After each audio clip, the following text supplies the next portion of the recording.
नमस्कार दोस्तों, Gurukul of politics पर आपका स्वागत है। मैं हूं आपका दोस्त धर्मेंद्र कंवारी और हमारे साथ मौजूद हैं हम सबके प्रिय कॉमरेड इंद्रजीत सिंह जी। नमस्कार कॉमरेड साहब जी।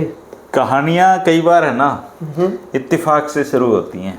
जरूर। हाँ। क्योंकि मेरी तो सारी पढ़ाई लिखाई हिसार की है और रोहतक में मैं 2016 से हूँ। तो रोहतक में एक व्यक्ति तो हुए हैं जिनका नाम है हेडमास्टर चौधरी हरनंद राय जी। और मैं एक अमेजोन का स्टोर है यहाँ पे, उसके यहाँ चला जाता हूँ। वो नंदल जी हैं, तो वो कुछ किताबें भी रखते हैं बेचने के लिए। अच्छा। तो वहाँ पे ये 2 किताबें रखी हुई थी, जिनमें से एक ये किताब थी हेडमास्टर चौधरी हरनंद राय। तो मैंने ये किताब, मेरे पास तो पहले से है ये। आपके पास पहले से है। तो मैंने ये किताब उठा ली। तो उठाते हो बोला जी मुझे पता था ये किताब सिर्फ आप ही ले जा सकते हो और इसे कोई पैसे नहीं लूंगा मैं आपसे। मैंने कहा क्यों? बोले इस स्टोर पे 10 साल भी रखी रहे तब भी ये किताब बिकनी नहीं है, क्योंकि ऐसी चीजें पढ़ने में इंटरेस्ट बहुत कम लोगों का होता है। खैर मैं वो किताब ले आया और जब मैं इसको पढ़ना शुरू किया तो मुझे बड़ा आनंद आया जी। अच्छा। कि ऐसे टीचर भी रोहतक में रहे हैं जिनका बहुत बड़ा योगदान है। अगर आप टीचर की मेहनत, उसका बेचारे का रिजल्ट आता है 20 साल बाद। जब इंसान कामयाब बन जाता है तब पता चलता है कि टीचर ने कितनी मेहनत की थी। बिल्कुल बिल्कुल। और ये बड़ी खुशी की बात है कि आपके भी हेडमास्टर रहे हैं। हाँ, है ना? बिल्कुल। तो और फिर एक दूसरा इत्तेफाक ये हुआ, आज रामफल चहल जी आए थे। तो हमने वीडियो बनाया था पंडित जगन्नाथ जी समचाना वाले पे। ओके। और उन्होंने इन पे एक किस्सा लिख रखा है पूरा, हरनंद राय जी पे। हरनंद राय जी पे। अच्छा। तो आप अपनी बात शुरू करें उससे पहले मैं किस्से की कुछ लाइनें। ये सांग लिखते थे ना? हाँ जी सांग लिखा हुआ पूरा। हाँ, बिल्कुल नाम सुना हुआ। हाँ। तो मैं आपको इनकी पढ़ के सुनाता हूँ। हाँ प्लीज। हाँ।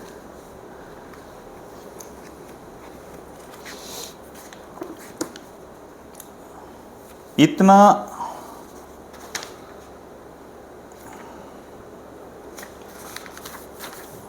ये जब हम पढ़ते थे ना, तब हमारा हायर सेकेंडरी स्कूल हो चुका था। अच्छा जी। तो प्रिंसिपल थे हेडमास्टर की बजाय।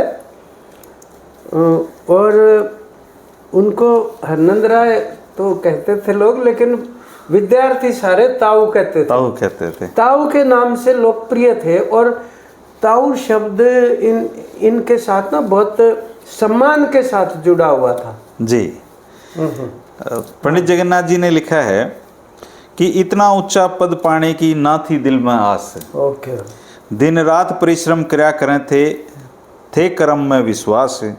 हरदम चेहरा खिला रहा था, कदे नहीं दिखे वो उदास। अच्छा। अंग्रेजी में करी पंजाब यूनिवर्सिटी लाहौर तय MA की परीक्षा पास। प्रथम श्रेणी पाई जीवन में जितने इम्तिहान हुए। जाट हाई स्कूल रोहतक की सब लागे करने बढ़ाई। जो हरनंद राय ने करी दिन रात वह मेहनत रंग लाई। अनुशासन और खेल जगत में ऐसी धूम मचाई। सब देखना आया करते हरनंद राय की लिखाई। श्री हरनंद राय जी आपने आप में सब गुणों की खान हुए। और छात्रावास में सुबह 4 बजे उठ के जाया करते। सोते हुए विद्यार्थियों ने खुद जगाया करते। सुबह उठते ही नित्य कर्म के नियम बताया करते और दोनों वक्ता 1-1 घंटा न्यारा पढ़ाया करते। क्या बात। ऐसा लेख लिखे थे जिनका ना कोई था जवाब। 2 मजबून पढ़ाया करते अंग्रेजी और हिसाब। चरित्रवान वचन के पूरे थे मोती कैसी आब। पंजाब सरकार ने दिया श्रेष्ठतम शिक्षक का खिताब। कहें जगन्नाथ अपने समय के वो थे संपूर्ण इंसान। क्या बात है। तो ये बिल्कुल एक कंप्लीट ह्यूमन बीइंग। और देखो इतना रोबिली मूछें हैं इनकी और छोटी सी पगड़ी बांधते थे, है ना?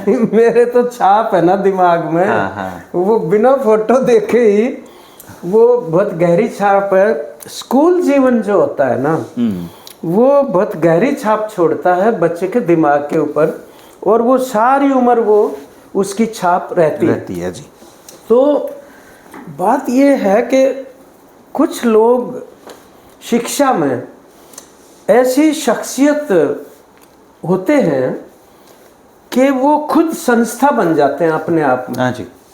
और हमारी ये जो जाट संस्था थी, इसके हेडमास्टर के तौर पे हरनंद राय जी खुद एक संस्था थे। और ये आपने जो 2-3 बातें कही हैं, अगर आप ये नहीं पढ़ते तो मैं भी वो कहता नहीं, वो तो फिर भी कहूँगा मैं आपको क्योंकि एक बच्चा जो अपने टीचर से सीखता है ना जी, हाँ। वो मधुर स्मृतियाँ होती हैं। दरअसल अध्यापक स्कूल में बच्चों को शारीरिक दंड तो दे देते हैं, पीट देते हैं, चाहे कोई थप्पड़ चट्टू से, चाहे कोई डंडे से, मतलब पहला तो खासकर पिटाया करते थे। हाँ हाँ। लेकिन हरनंद राय जी पीटते नहीं थे। अच्छा, कभी मारा नहीं उन्होंने बच्चों कभी को? नहीं मारा। और जितना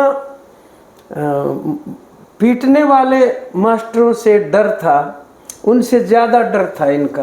अच्छा जी। एक मतलब नैतिक प्रभाव जो है, उसको डर कहें या सम्मान कहो, सम्मान कहें, मतलब वो नज़र आ जाते तो ताऊ आ गया, ताऊ आ गया। अच्छा।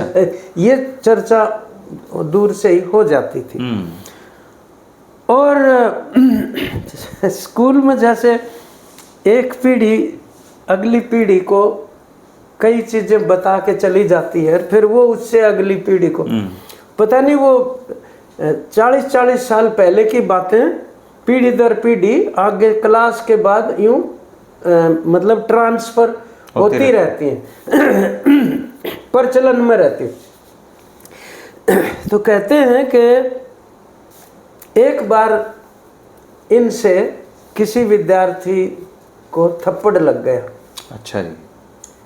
अब क्योंकि मारा कभी था नहीं इन्होंने, कारण जो भी रहा हो, लेकिन ऐसा बताते थे हमारे सीनियर कि हरनंद राय जी उसके बाद रोए, थप्पड़ मारने के बाद, और यूं हाथ अपनी तरफ यूं करके और उस बच्चे की तरफ, बेटा मैंने तेरे को क्यों मार दिया।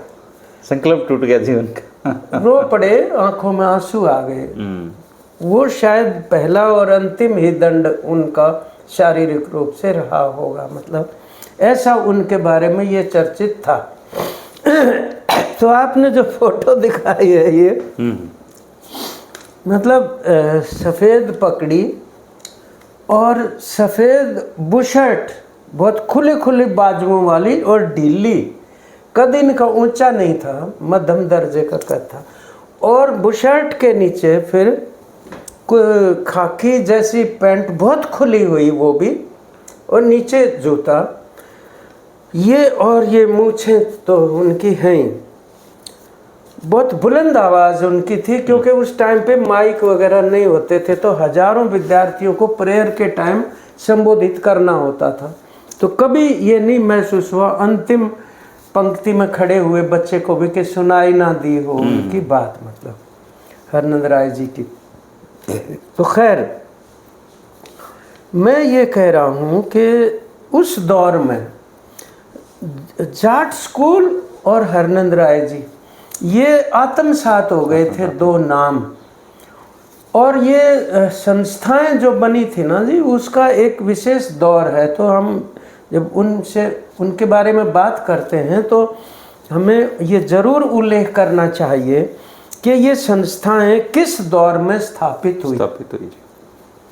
ये जो इलाका है ना, जिसको पुराना रोहतक जिला कहते हैं, अंग्रेजों ने ये तय कर रखा था कि यहाँ की कृषि विकसित करने की ज़रूरत नहीं है। अच्छा जी।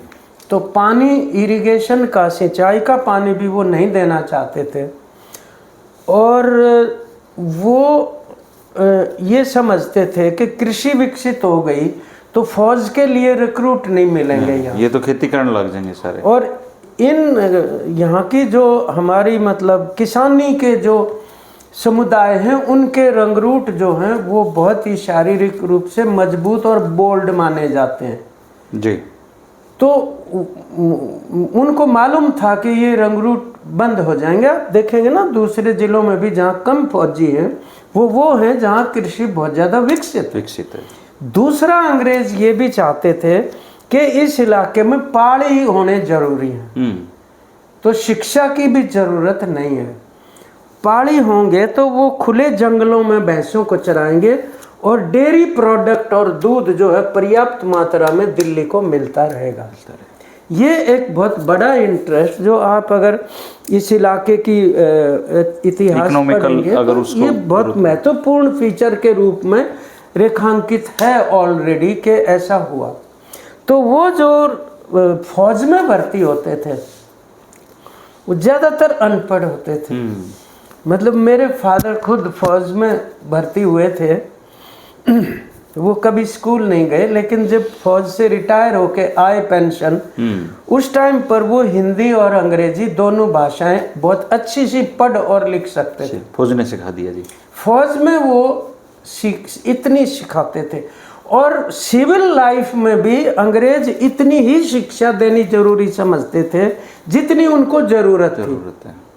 अब ये एक परिस्थिति थी जिसके अंदर जो फौज में लोग गए उनको तालीम के बारे में, शिक्षा के बारे में वहाँ बहुत बड़ा इल्म हुआ कि पढ़ाना बहुत ज़रूरी है। और सरकारी स्कूल थे नहीं तो स्कूलों की स्थापना होनी चाहिए।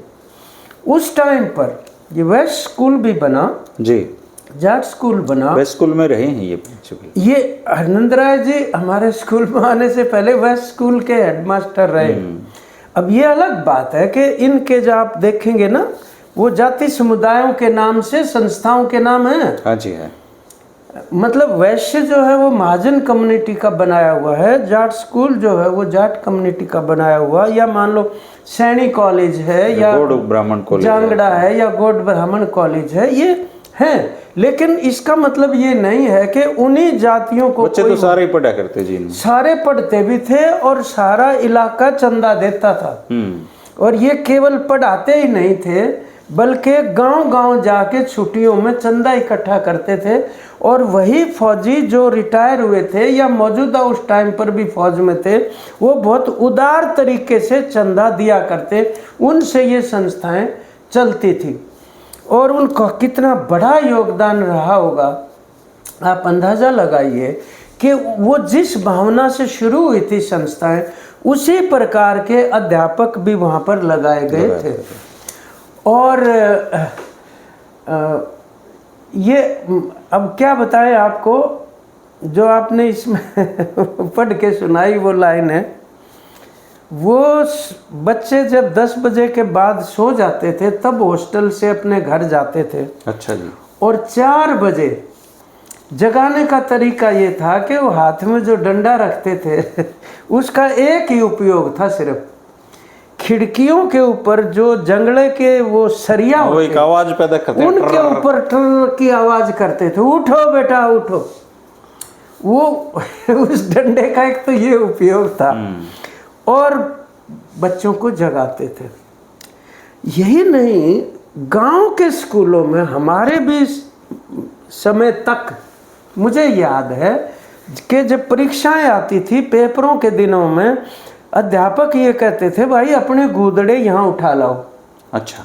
स्कूल के क्लासरूम में पराली नीचे डाल के और ऊपर उसके खड़ वगैरह बिछा के और अपना बिस्तर बिछा के बच्चों को रात देर तक पढ़ाते थे और सवेरे उठाते थे। सरकारी स्कूलों के अध्यापकों भी बता रहा हूँ मैं, ये माहौल ऐसा पैदा किया पढ़ाई का। ये जो प्रतिबद्धता थी पढ़ाई के प्रति उनकी अध्यापकों की भी, वो कोई उसके लिए अलग थोड़ी ना पैसे मिलते थे, नहीं, एक्स्ट्रा क्लासेस लेना। और यहाँ पर भी इसी तरीके का था। हम तो साइकिल पे आते थे गांव से, और शहर के बच्चे भी कम से कम 25-30% होते थे हमारी क्लासेज में। और अब हम तो गांव से आके शहर जैसे वातावरण में, एक तो वहाँ भी एडजस्ट होना बड़ा मुश्किल। और आनंद जी ने देखो, इनका जन्म हुआ 1911 में, और आप ये देखो कि उस इनके पिताजी की शहीद हो गए थे फर्स्ट वर्ल्ड वार में, और इनको जंगी इनाम बोलते थे अंग्रेज, इस किताब में ही जानकारी मिली। अच्छा। तो 2 पीढ़ियों तक वो उसकी पेंशन देते हैं, जंगी इनाम। तो वो जो इनके बेटे हैं चैल साहब, उनको जंगी इनाम मिल रहा है अभी तक। हाँ हाँ हाँ। और ये इन्होंने रामजस कॉलेज से भी पढ़ाई की, और ये लाहौर भी पढ़े हैं, देखो कितना मतलब इनकी ग्रोथ थी ये पढ़ाई में। जिन लोगों ने सामाजिक रूप में अपना जीवन समर्पित किया है ना, वो खुद भी बहुत बड़ी संस्थाओं से पढ़ के आए हुए थे। चौधरी छोटूराम सेंट स्टीफन में पढ़े हुए थे, दिल्ली की जो सबसे छोटूराम जी का नाम आया तो इनकी जो कॉलेज में अपॉइंटमेंट थी स्कूल में टीचर के तौर पे, वो चौधरी छोटूराम ने की थी। स्कूल का भी स्थापना करवाने में उनका बड़ा और जो ये जो इनके हुड्डा साहब मातूराम जी थे, इनके दादा थे। पूरी कहानी है जिस किताब में पूरी उन्होंने भी बहुत गांव-गांव में जाके चंदा लेके आते थे, इनके साथ लग के। छोटूराम भी उसमें थे। तो खैर मैं कह ये रहा था कि वो कॉलेज भी था और एक जेबीटी, जिसको उस टाइम पर बेसिक ट्रेनिंग कहते थे। अच्छा जी। और बाद में बीएड, वो भी उसके अंदर आए। और स्कूल और कॉलेज तो थे ही। हम जब स्कूल में आए थे तो 66 में ये थे वहाँ प्रिंसिपल आनंद राय जी। उसके बाद रामदयाल जी बने, वो भी अंग्रेजी के थे, उनसे हमने पढ़ा। हरि सिंह जी भी बने। और शिक्षा और खेल कूद दोनों में ही इनकी जबरदस्त मतलब रुचि और कर्मठता उसके अंदर थी। और जो अध्यापक खेल खिलाते थे वो कोच नहीं थे, टीचर ही होते थे, कोच से भी ऊपर थे। अच्छा। कोई ट्रेनिंग नहीं ली हुई होती थी, लेकिन इतने समर्पित थे खिलाड़ियों के प्रति और खिलाने के प्रति, उतना ही पढ़ाई के अंदर भी। मतलब आप अंदाज़ा लगाइए कि हॉकी की टीम बहुत अच्छी थी, फुटबॉल की बहुत अच्छी थी हमारे स्कूल की तब, और वॉलीबॉल की मास्टर रामदारी जी जो हैं वो हालांकि अब अस्वस्थ रहते हैं, वॉलीबॉल के प्रति इतना भयंकर समर्पण उनका था। मतलब अभी फोटो डाला था अभी पीछे आपने, रामधारी जी का। हाँ, जगमती मैम और आप दोनों। हाँ, तो वो जगमती तो क्योंकि वॉलीबॉल की थी तो उनका भी बाद में उनके साथ बहुत स्नेह पैदा हो गया था, तो हम उनके घर आते जाते थे। अब उनको उस तरह से जागरूकता नहीं। दीपक नहीं है अपने जर्नलिस्ट, उनके पिताजी दीपक खोखर तो ऐसे ही रामदयाल जी भी थे और दूसरे टीचर भी जो खेल के मामले में। तो खैर अब मैं आपको एक उदाहरण दे रहा हूँ जी। हम साइंस के विद्यार्थी थे तो जूलॉजी और बॉटनी बाई चांस दोनों के ही टीचर नहीं थे हमारे स्कूल में उस टाइम पर। अच्छा। तो कॉलेज के जो टीचर्स थे, खोसला साहब थे जूलॉजी के, ये जो दिनेश खोसला जी बहुत जाने माने बच्चों के डॉक्टर, इनके पिताजी। अच्छा। शायद जीके खोसला उनका नाम था। वो पढ़ाने आते थे स्कूल में 10वीं और 11वीं क्लास को, कॉलेज के प्रोफेसर। और सानी साहब बॉटनी पढ़ाने के लिए आते थे, वो भी जाट कॉलेज के थे। और जब वो रिटायर हो गए ना खोसला साहब, आप पता करना कि रिटायर होने के बाद चाहे रेगुलर टीचर किसी कारण से ना आए, आंधी तूफान आ जाए, साइकिल पे चढ़ के बिना तनख्वाह के पढ़ाने आते। खोसला साहब जरूर आते थे। खोसला साहब जरूर आते थे। बलबीर सिंह मलिक आते थे जो केमिस्ट्री पढ़ाते थे। कभी रिटायर होने के बाद 1 पैसा सैलरी का। तभी तो ये संस्थाएं इतनी बड़ी बन पाई। अच्छा, इतनी बड़ी बन पाई संस्थाएं। और एक चीज और देखो कामेडी साहब, उस दौर में पूरे भारत में भी अगर कोई अच्छा टीचर है ना, उसको यहाँ जाट स्कूल में लेके आया करते, जाट कॉलेज में लेके आते थे। बंगाली भी, बंगाल तक के प्रिंसिपल लगाए पल रहे यहाँ।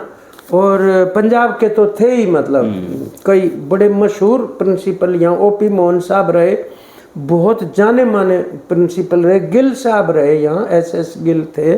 सान्याल साहब रहे। ये सोनीपत में भी था। पूरा रोहतक, ओल्ड रोहतक डिस्ट्रिक्ट जो है और एजुकेशन में आगे था इस वजह से। और हिसार में भी एजुकेशन में ये सामुदायिक प्रयत्नों से आगे बढ़ पाया समाज। देखो, शिक्षा से बड़ा कोई समाज विकास का माध्यम नहीं हो सकता। सबसे सशक्त माध्यम शिक्षा होती है और शिक्षा शासक वर्गों की इच्छा के अनुरूप ही हुआ करती है। लेकिन उस समय अगर अंग्रेज शासक शिक्षा नहीं देना चाहता था इन इलाकों में और केवल क्लर्क बनाने के लिए ही वो शिक्षा देना चाहते थे, जिसको मैकॉले की शिक्षा पद्धति कहते हैं, वो वही थी। तो ये सामुदायिक प्रयत्नों से ये हुआ। और इस मौके के ऊपर जब हम उनको याद करते हैं, आनंद राय जी को और उनकी पूरी की पूरी अध्यापकों की उस पीढ़ी को जिनका समर्पण का कोई जवाब नहीं, वो ये लगा लो एक तरीके से उस समय की जो शासन व्यवस्था थी उसका प्रतिरोध है ये संस्थाएं खड़ी करना। अंग्रेज चाहते नहीं थे, फिर भी संस्थाएं खड़ी हुई। हाँ, मतलब उसके कन्फ्रंट करके उन्होंने उनको खड़ा किया। तो आज भी अगर हम उसकी थोड़ी सी देर में चर्चा करेंगे, आज का भी जो शासन है वो भी इस शिक्षा पद्धति को नहीं चाहता जो आज़ादी के बाद विकसित हुई थी। हरियाणा में तो हमारे जो पूर्व मुख्यमंत्री थे मनोहर लाल जी, उन्होंने बाकायदा प्रेस कॉन्फ्रेंस में किया ये कि हरियाणा शिक्षा पे ज़्यादा पैसे खर्च कर रहा है, इसको कम करना है। नहीं कम क्या, वो शिक्षा को वो तो ख़त्म करना चाहते हैं। अब आप दो तरह की चीज़ देखेंगे मतलब ऐसे ऐसे स्कूल हैं जिसमें एक भी टीचर नहीं है। अब आप उनसे कहेंगे कि आप टीचर लगाओ, वो कहेंगे बच्चे कम हैं, टीचर का क्या फ़ायदा, टीचर ही नहीं है तो बच्चे कहाँ से आएंगे, और जब टीचर होंगे नहीं तो बच्चे कहाँ से आएंगे। तो ये एक इस तरह की बात है जिसमें पूरा का पूरा उन्होंने सारे चौपट कर दिया और निजीकरण कर रहे हैं। और वो ये कह रहे हैं बच्चों को प्राइवेट स्कूलों में पढ़ाओ, फीस हम भरेंगे, तुम प्राइवेट सरकार फीस, यानी जनता की फीस। जो बच्चे अच्छे होते हैं, अच्छे मतलब एकेडमिक जिनका अच्छा होता है, वो प्राइवेट में पढ़ लो, उनको फीस सरकार दे देगी। चिराग योजना है इसका नाम देखो कितना हास्यास्पद है, एक अंधेर गर्दी का नाम चिराग रख रखा है। तो ये जो सरकारी स्कूल के जो अच्छे अध्यापक हैं ये कहते हैं कि जी अगर हमारे एकेडमिक रूप से स्ट्रॉन्ग बच्चे प्राइवेट में चले जाएंगे तो फिर हमारा रिजल्ट तो ऑटोमेटिकली खराब हो जाएगा। अब आप ये देखिए कि ये तीन आज की उस समय के मुकाबले आज की जो शिक्षा है ना, वो तीन चीज आप कह सकते हो, एक केंद्रीयकरण, एक व्यवसायीकरण और सांप्रदायिकरण। ये शिक्षा जिसके ऊपर समाज को खड़ा होना है, आप सेंटर से एक न्यू एजुकेशन पॉलिसी डाल रहे हैं, जबकि शिक्षा जो है समवर्ती सूची में होता है, उसमें राज्य और केंद्र सरकार की दोनों की कंकरेंस होती है, कंकरेंट लिस्ट में आते हैं समवर्ती सूची। उन्होंने बना के राज्यों को कह दिया लागू करो। अब तमिलनाडु की सरकार, केरल की सरकार, उन्होंने कहा हम नहीं लागू करेंगे, हमारे ऊपर कोई पाबंदी नहीं है। तो उनके ऊपर दबाव डाला गया और उनको सुप्रीम कोर्ट जाना पड़ा। अब 10 दिन पहले सुप्रीम कोर्ट का फैसला है, बाध्य नहीं कर सकते, बाध्य नहीं कर सकते आप इस तरीके से। ये तीन चीजें, केंद्रीयकरण का ये तरीका है, सांप्रदायिकरण का तरीका है कि आप पूरे के पूरे इतिहास को सांप्रदायिक मतलब रंग दे दो, ताकि ये जो हिंदू मुस्लिम और जो इस तरह की संकीर्ण सोच जो है, तो डार्विन की थ्योरी बैठा दी, वो उसके अंदर आ जाए। और सारे के सारे आप ये लगा लो कि जितने भी इवन भगत सिंह हर के जो अध्याय थे वो उसमें से निकाल दिए। महात्मा गांधी की हत्या का जो प्रकरण है वो इतिहास की किताब में से निकाल दिया। और गुजरात के दंगों का 2002 का एक चैप्टर उसके अंदर होता था, वो पता नहीं कितना उसके अंदर साइलेंटली कर रहे हैं ना जी, धीरे धीरे तबाही की है, जो कि प्रदूषण फैला रहा है सांस्कृतिक रूप से नन्हे नन्हे बच्चों के दिमागों के अंदर। ये सांप्रदायिकरण और व्यवसायीकरण, ये निजीकरण वाला मामला है। विदेशी जो विश्वविद्यालय हैं उनको ये इजाजत देना, फीस अफोर्डेबल नहीं है जी। अब आप ये देखेंगे डिग्रियां बेच सकते हो हिंदुस्तान के, और जो भारत में जो यूनिवर्सिटियां उनकी फीस लगातार बढ़ रही है जी, अफोर्डेबल फीस नहीं रह रही है, जबरदस्त ढंग से बढ़ रही है। और यहाँ के भी जो इंस्टीट्यूट इस तरीके के हैं, अब किसी को कह दिया कि संस्कृति विद्यालय है, किसी का मैं भी देख रहा था केंद्रीय विद्यालय के ऊपर नाम बदल दिया, पीएम श्री केंद्रीय विद्यालय। अरे पीएम श्री का क्या मतलब है यार, जो नाम है रहने दो, पढ़ने दो, क्यों खामखा हर एक चीज में जरूरी थोड़ी ना ऐसे फंसाना। खैर ये एक स्थिति मैं कह रहा हूँ, उस समय जो शासन के विरुद्ध जब सामुदायिक प्रयत्नों से खड़े हो गए थे अपने पैरों पर, और वैसे अब जरूरत है जी वहीं से पढ़े हुए, मैं जो सेंट स्टीफन का उदाहरण आपको दे रहा हूँ चौधरी छोटूराम का, वो तो फ्रीडम स्ट्रगल में कूद गए वहां से पढ़ाई करके। चौधरी लाजपत राय जो किसान नेता होते थे आपके उस पूरे इलाके में, स्किनर के खिलाफ, उनके ऊपर भी करेंगे बात, वो भी बहुत ही एक दिन बहुत जरूरी है बात करनी। आपका तो बड़ा लंबा साथ रहा है उनका। हम उनके घर में रहते थे। हाँ। तो खैर वो भी सेंट स्टीफन के पढ़े हुए थे और आज़ादी के आंदोलन में कूद गए वो। तो इंग्लैंड से पढ़ के सुभाष चंद्र बोस, ज्योति बसु, भूपेश गुप्ता, आईसीएस कर के वहाँ से वो लोग आए हैं, और आते ही जो है जेलों के अंदर चले गए लड़ाई लड़ने के। इंग्लैंड जाके उनको यह आभास हुआ कि इन्होंने अपना दे हमें लूट के इस तरह का बना लिया जो है, तो वो चेतना पैदा हुई, मतलब जो साम्राज्यवाद विरोध का जो राष्ट्रवाद जिसको कहते हैं। आज का राष्ट्रवाद तो मिथ्या है, वो तो साम्राज्यवाद वाला ही राष्ट्रवाद है जो जिसा चला रखा है कई दिन से। अभी हमने देखा जब वो ये इस तरह का तनाव पैदा हो गया था और लड़ाई हो गई थी उस दौरान। खैर, लेकिन आज भी सामुदायिक प्रयत्नों की जरूरत है। और मैं मेरी ये बात नॉलेज में है कि कुछ स्कूलों में ये जो हरियाणा राजकीय विद्यालय संघ है ना जी, ये अच्छा काम कर रहे हैं अध्यापकों का, उन्होंने वो भर्ती करवाते हैं बड़ी घूम के, और बहुत अच्छे रिजल्ट निकाले। हमारे गांव का स्कूल ऑलमोस्ट बंद होने को था, और गांव वालों ने अपनी समिति बनाई और उसमें रिटायर्ड हेडमास्टर सब लोग जुड़े। वो स्कूल अब न केवल अपग्रेड करवा दिया, +2 तक करवा दिया, बल्कि उसमें बच्चे भी बढ़ गए। हाँ, बढ़ गए, ऑलमोस्ट बंद की सूची में नाम आ गया था उनका। और अब बड़े तो फिर ग्रांट भी आ गई और स्कूल बढ़ रहा है। वो अध्यापक जो प्रयत्न कर रहे हैं, और उनके साथ ये जो हमारे यहाँ डॉक्टर धर्म सिंह और रमेश चंद्र जी हैं, वो बहुत अच्छे एफर्ट करते हैं गांव में। मैं जानता हूँ रमेश चंद्र जी को, वो ज्ञान विज्ञान में अब भी बच्चों को वो जाके जो चौपाल है हमारी, उसमें बच्चों को साइंटिफिक टेम्परामेंट उनका बढ़ाते हैं उनको। नहीं, मैं देखा सिरसा में भी ऐसे काफी सारे स्कूल हैं, उन्होंने 100% रिजल्ट निकाले और बच्चे भर्ती तो वो प्राइवेट में से वापस आ गए। मतलब केरला के अंदर शिक्षा में निजी स्कूलों में कोई जाता ही नहीं है, वहाँ पूरा का पूरा बेस्ट जो उन्होंने मतलब जो क्लासरूम्स हैं पूरा कंप्यूटराइज्ड करके और स्मार्ट क्लासरूम्स बना रखे हैं पूरे के पूरे। प्राइवेट स्कूल चलते ही नहीं वहाँ पे, बेस्ट नहीं चल सकते, ना कोई जाएगा। बेस्ट एजुकेशन मानी गई है। देखो, शिक्षा खुद में एक ऐसी चीज है। आज जब हम हरनंद राय जी के बहाने से एक बात कर रहे हैं तो ये मौका भी मिला के हम थोड़ा सा अवलोकन करें शिक्षा की स्थिति का।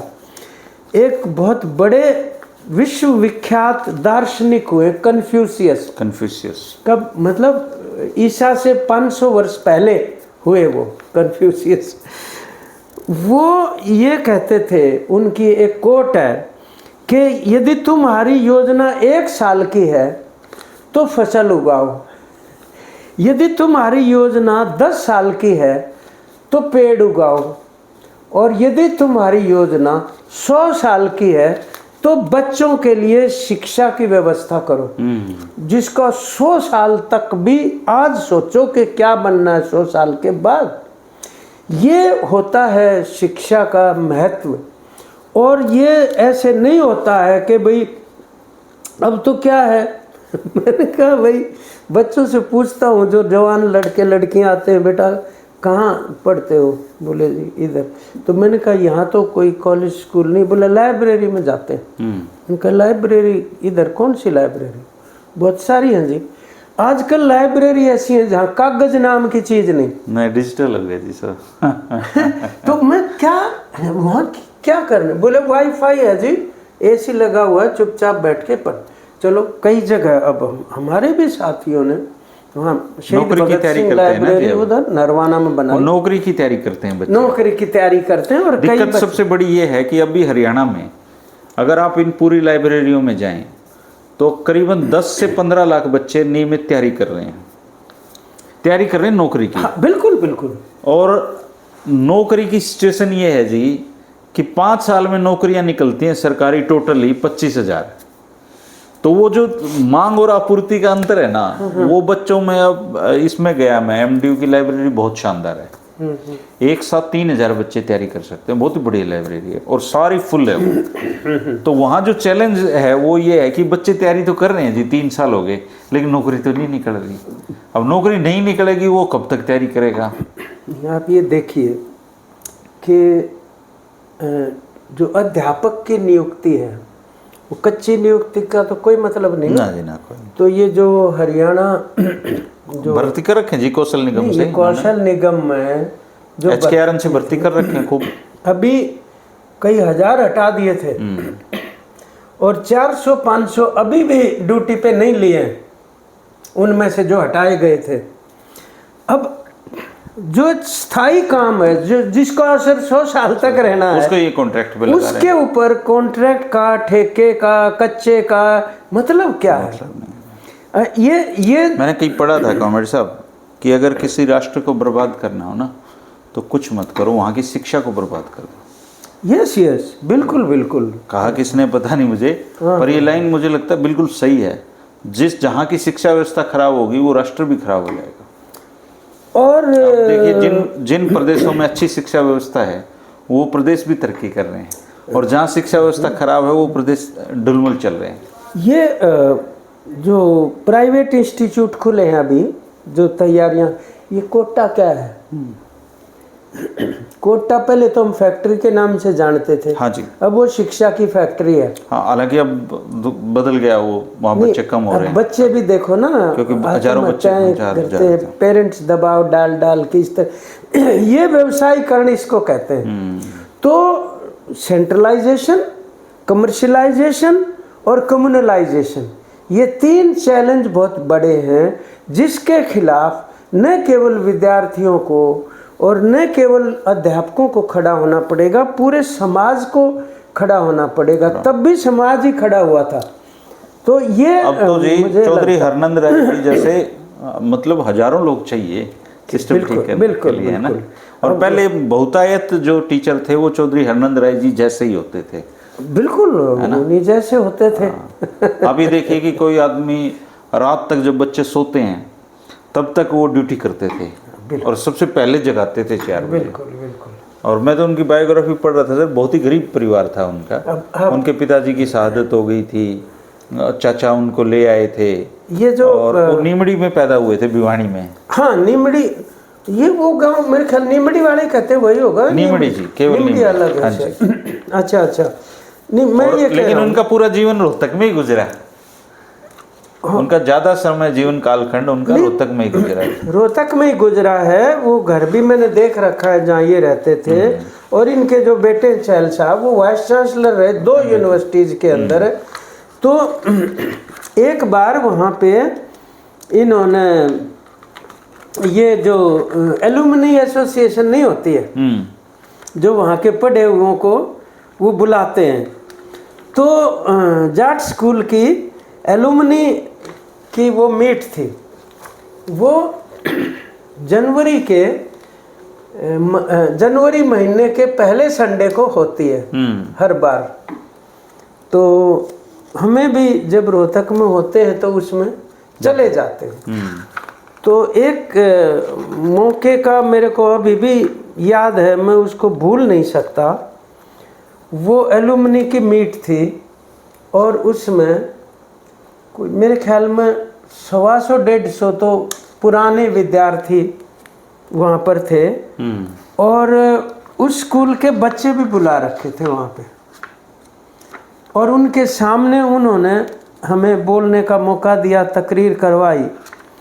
और वो तकरीर होने के बाद ये जो उस टाइम में हेडमास्टर थे, अब तो वो हाई स्कूल ही रह गया ना, हायर सेकेंडरी स्कूल नहीं रहा। तो वो बोलने के लिए खड़े हुए और उन्होंने इतनी दयनीय स्थिति बताई, आर्थिक रूप ऑलमोस्ट बंद होने की कगार पर, आर्थिक रूप से इतनी दयनीय स्थिति दिखाई और जोड़ी फैला दी आगे कि भी जो भी पुराने विद्यार्थी इस लायक हैं कि वो डोनेट कर सकते हैं तो वो करें।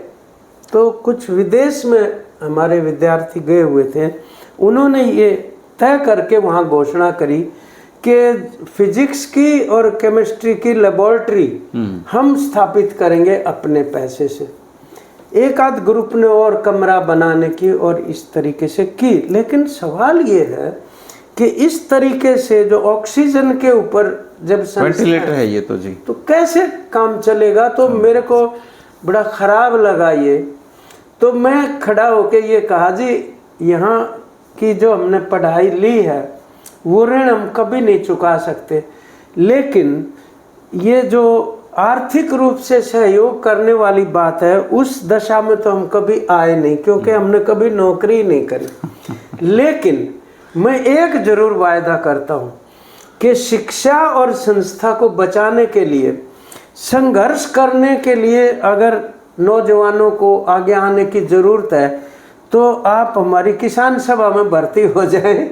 हम जोरदार संघर्ष करेंगे। और अभी भी हम कई गांव में, हमारे यमुनानगर के जो किसान सभा के साथी हैं, पिछली मीटिंग में उन्होंने रिपोर्ट किया कि उनके गांव में स्कूल के अंदर एक भी मास्टर नहीं था। 7 वैकेंसी हैं, टीचर एक भी नहीं। तो उन्होंने गांव वाले इकट्ठे करके और ये तय कर लिया कि रोज स्कूल के आगे खड़े होकर नारे लगाएंगे। और आजकल सोशल मीडिया वगैरह ये होता है तो नारे लगाने शुरू किए। 7 टीचर आ गए, मतलब तीसरे दिन जो है ये काम सामाजिक काम है। सभी तबकों को इसके लिए संघर्ष करना बहुत जरूरी है। और ये जो पढ़ाई करवाते थे वो जो टीचर्स हमारे, रामदयाल जी भी बाद में, जिनकी मैं किसी दिन फिर बताऊंगा, उनके बहुत सारे किस्से हैं। रविन्द्रनाथ टैगोर की वो होम कमिंग एक स्टोरी होती थी। अच्छा जी। फाटिक चक्रवर्ती बच्चा होता है, वो अपने मामा के घर पढ़ने कलकत्ता चला जाता है, वो परेशान हो जाता है किसी कारण से अपने गांव से अलग होके। खैर वो फिर उस कहानी का जो अंत होता है वो बहुत भावुकता पैदा कर देता है, मतलब रुला सकता है। अभी भी आप पढ़ेंगे तो हमारे से पहली वाली क्लास वालों ने ये कहा कि रामदयाल जी होम कमिंग स्टोरी का आखिरी पैरा नहीं पढ़ाएंगे आपको। अच्छा। तो वो जब पढ़ाने लगे तो 2 दिन चली वो। 2 दिन चली? हाँ, सेकंड डे खत्म होने से पहले पूछने लगे घंटी बज गई क्या? बोले नहीं सर, अब तो नहीं बजी। अच्छा, बज जानी चाहिए थी घंटी तो। फिर बोले चलो इसको कल पढ़ा देंगे, और वो स्किप कर दिया, पढ़ा नहीं पाए। पढ़ाना भावुक हो जाते थे वो बहुत ज्यादा। अभी भी कई जो मंटो की कहानियां आप देखेंगे ना, उसमें कितनी भावुकता है कि जब हमारे देश का बंटवारा हुआ तो एक माँ के पास 2 बच्चे थे और एक बच्चे की कुपोषण से मौत हो गई। मुझे हाँ जी, कुपोषण से मौत हो गई। हाँ, मौत हो गई। तो उस बच्चे को वो छोड़ नहीं पाई और दोनों गोदी में 2 बच्चे ले रखे थे। तो किसी ने कहा बीबी अब ये मिट्टी हो गया है, इसको तू नहर में डाल दे। और उसने जिंदा बच्चा नहर में डाल दिया, उसको नहीं डाल पाए। ये जो लेख और शिक्षा में तो हमारे टीचर्स भी इतने भावुकता के साथ वो पढ़ाते। भावुकता की बात पे ही मुझे याद आ गया, ये एक रजिया की डायरी। रजिया की डायरी और ये पतली सी किताब है जी। हाँ हाँ। लेकिन कोई भी ऐसा हृदय नहीं होगा जो इस किताब को पढ़ के आंसू ना निकले। बिल्कुल भावुक हो जाता हूँ मैं। इसको मैं 2-3 बार मैंने पढ़ा है, मैं भावुक हो जाता हूँ। मैं 25 साल के बाद दोबारा मुझे दी थी ये, दोबारा पढ़ी। और ये जो बलबीर सिंह बिरोड जी हैं, ये गांव के बिना मतलब निर्विरोध सरपंच रहे 3 बार। और ये किसान सभा के अध्यक्ष थे रोहतक के, और मैं इनकी लिखी हुई, और ये सच्ची उसके ऊपर आधारित है। ये कहानी मैं बता देता हूँ थोड़ी दर्शकों को। देखो, बात अरनंद जी से चली है। रजिया वो लड़की थी जो पार्टीशन में यहाँ से पाकिस्तान गए और बाद में यहाँ पे अपने भाई को, मुँह बोले भाई को चिट्ठी लिखती हैं वो। हाँ। और उनके साथ जो जो हुआ है उसकी आप बीती बताते हैं, और वो आप बीती ऐसी है दोस्तों कि आप पढ़ते जाओगे और आपका दिल। हाँ, एक दिन पहले अपन इसका जिक्र किया था यहाँ पे। हाँ। तो फेसबुक के ऊपर मैंने वो डाल दी थी इनके बारे में भी, बलबीर सिंह बिरोड़ जी के बारे में। ये फौज में भी रहे हुए थे, तो कईयों ने फेसबुक के ऊपर ये पुस्तक कहाँ मिलेगी। हाँ। तो फिर हमने इसको PDF करके तैयार कर दिया। तो जो जिनको जरूरत होगी PDF भेज सकते हैं हम अभी भी। एक दिन करेंगे इसके ऊपर भी बात। सर, आपसे बात करने का फायदा पता है क्या होता है कि हम पता नहीं कहाँ कहाँ झांक लेते हैं ना। और मैं इस किताब को, देखो, ये इत्तेफाक से मिली, लेकिन मुझे हरनंद राय जी के बारे में पढ़ के बहुत मतलब अच्छा लगा कि इन्हीं टीचरों की वजह से रोहतक शिक्षा के क्षेत्र में आगे आ पाया। जो मेरे पास वो दूसरी है बल्कि। अच्छा। हरनंद राय जी की एक और ये डॉक्टर हुकम सिंह वो नंदन भी जी की नंदन लिखी ग्रंथ की तरह से छपी हुई है वो भी। तो दोस्तों, आज हरनंद राय जी के बहाने हमने रोहतक की शिक्षा व्यवस्था, हरियाणा की शिक्षा व्यवस्था पे बहुत सारी बातें कामरेड साहब के साथ कर ली हैं। और ये संकल्प भी लेने की जरूरत है भाई, आज जो शिक्षा खतरे के अंदर है उसको बचाने के लिए पूरी मतलब एक जन अभियान खड़ा करने की जरूरत है। मतलब ये बात है।